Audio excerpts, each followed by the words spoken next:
Hey everybody, this is Pastor Alan Hathaway from the Garrison Church of God and the Riverdale Community Church, and I am wanting to share with you a little bit about my upcoming messages in June. This is June the 2nd, which is a Tuesday, and I hope you'll come along with us for this journey.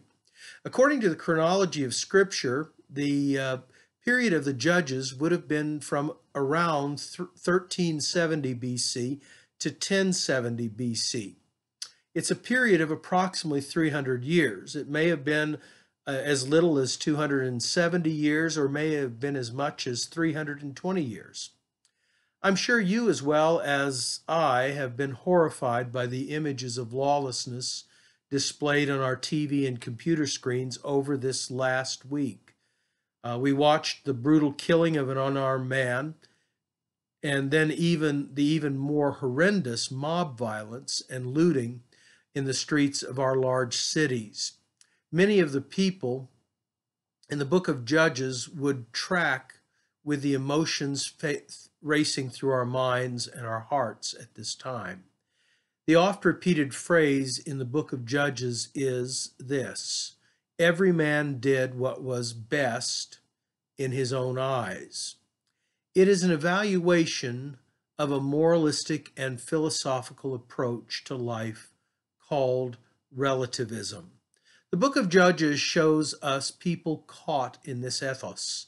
They are their successes and failures in dealing with this particular cultural reality. As Christians, we do not get to choose the era we live in or even the great social and political contests that we experience, but we do get to choose how we live and respond in the midst of these circumstances. Come and join me on a journey through the book of Judges to discover some of the principles to live by in this relativistic era. During this remarkable period of history, Israel existed as a confederation of tribes or associated states that had allegiance to the central sanctuary in Shiloh. Each tribe operated on a clan system of government united by a national assembly. This type of national governance, while theoretically ideal, is impossible to maintain when you have competing economic interests. It has a tendency toward disintegration without a central unifying ideal or person. When Joshua's influence finally waned and passed off the scene with the deaths of the elders that had served with him, the confederation was at loose ends. Even the internal tribal clan system began to fail. During this time, God raised up charismatic leaders to reestablish the central ideas of his law and justice in the society. These leaders arose during times of national crisis due to the moral failure of the nation. Many modern scholars, influenced by Marxist concepts of class struggle, have tried to reinterpret this period as somewhat idyllic. They regard the writers of Joshua, Judges, and 1 Samuel as prejudiced and inaccurate in reflecting the realities of the era. Yet modern archaeology has tended to support the representations of the society of the Mediterranean at this close of the Bronze Age and the beginning of the Iron Age.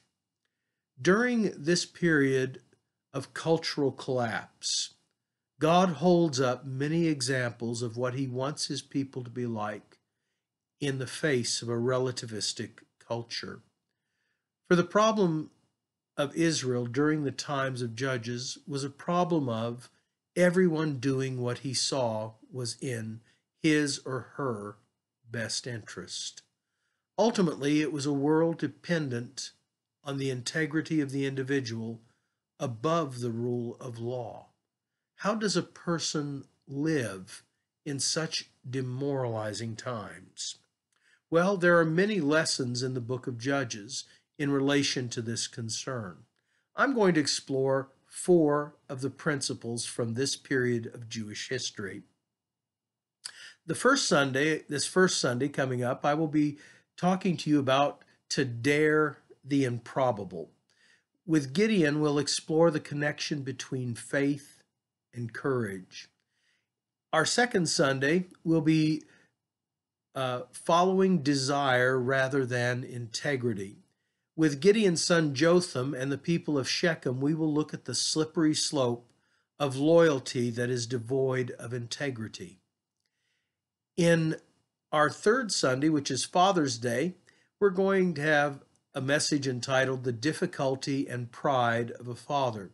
With the judge Jephthah and his daughter, we will examine how unresolved insecurities affect our actions due to our pride and sense of duty. On our fourth and final Sunday of the month, the message will be entitled The Power of Personal Integrity. With Ruth and Boaz, we will explore how personal integrity can help us establish equilibrium in a relativistic world. I've entitled this series, A Look at the Time of Judges, Developing Clarity of Thought. I hope you'll join us at the Garrison Church of God or the Riverdale Community Church for this series of messages. God bless you. Have a wonderful week and a wonderful month.